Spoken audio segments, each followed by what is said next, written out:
वो जहर देता तो सबकी नजर में आ जाता, सो ये किया कि हमें वक्त पर दवाएं न दी।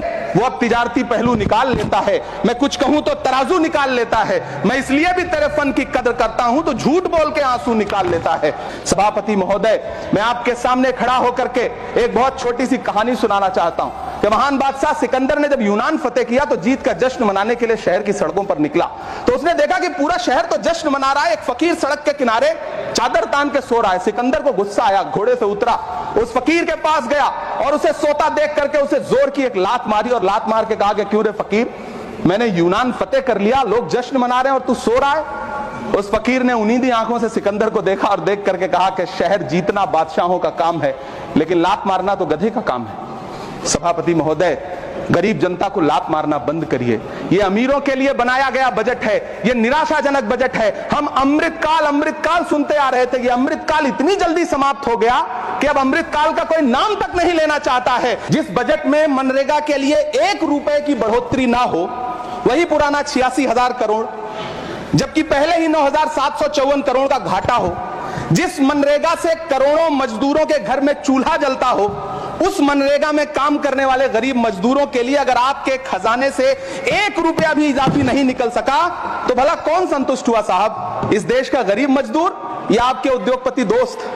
वो जो महाराष्ट्र में लोकसभा और विधानसभा के बीच में 40 लाख मतदाता बढ़ाए गए थे, अरे उन्हीं के लिए मनरेगा का थोड़ा सा बजट बढ़ा देते।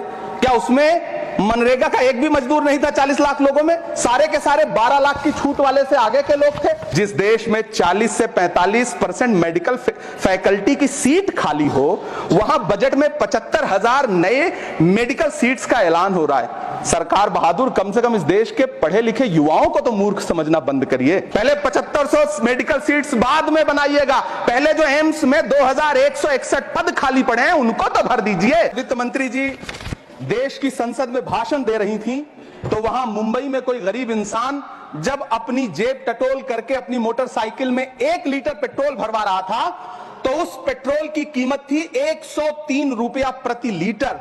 आखिर इतना महंगा पेट्रोल डीजल खरीद के कौन संतुष्ट हो रहा है? इस देश के गरीब लोग या फिर सरकार के चहेते धन्ना सेठ?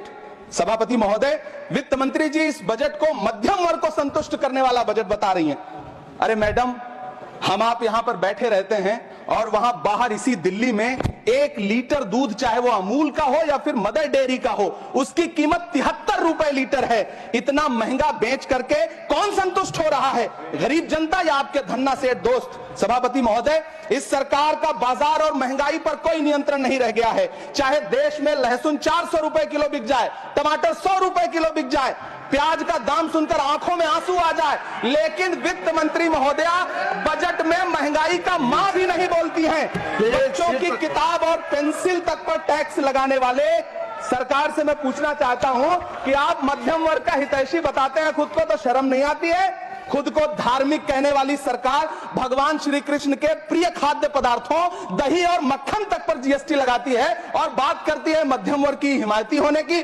जिंदा रहते हुए जनता से हर चीज पर टैक्स वसूलने वाली यह सरकार कम से कम मरने पर तो लोगों को बख्श देती, लेकिन नहीं, वहां भी लूटना है। अंतिम संस्कार के सामान, अगरबत्ती, धूप बत्ती, केवड़ा जल, चंदन पाउडर, जौ, बताशा, काला तिल, पंचरत्न, कपूर और कफन तक पर टैक्स लेने वाली यह सरकार किस मुंह से खुद को मध्यम वर्ग का हितैषी बताती है?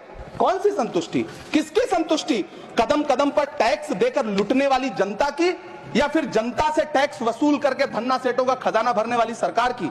किसकी संतुष्टि? सभापति महोदय, 18 अगस्त 2015 आरा का बिहार का ऐतिहासिक मैदान, सजा हुआ मंच, हजारों की भीड़ और सामने खड़े हुए देश के प्रधानमंत्री का भाषण।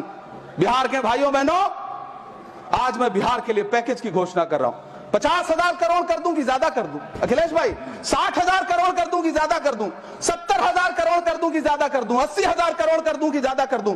चलो, मैं बिहार को 1.25 लाख करोड़ का पैकेज दे रहा हूं। 10 साल हो गए सभापति महोदय, वही ढाक के 3 पात। बिहार आज भी विकास की बाट जोड़ रहा है। भाषण आज भी प्रधानमंत्री जी के यूट्यूब चैनल पर सुना जा सकता है। जो झूठ बोल के करता है मुतमईन सबको, वो झूठ बोल के खुद मुतमईन नहीं होता। सभापति महोदय, ये तो राहुल जी का असर है। कौन सा शब्द सर, कौन सा शब्द? झूठ। ठीक है सर, मिथ्या बोल करके, जो मिथ्या बोल के करता है मुतमईन सबको, वो मिथ्या बोल के खुद मुतमईन नहीं होता। ये राहुल जी का असर है।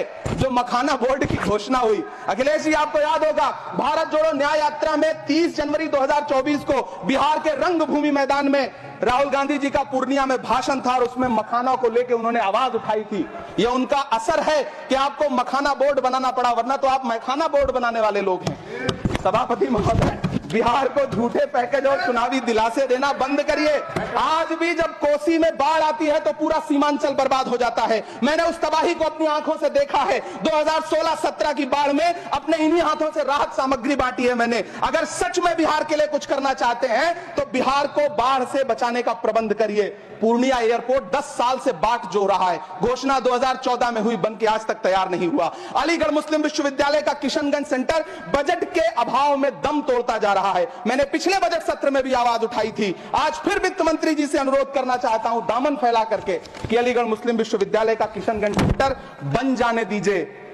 आखिर कौन सी नफरत है? यह मुल्क हमारा भी है। इस मुल्क की मिट्टी में हमारा भी खून पसीना शामिल है।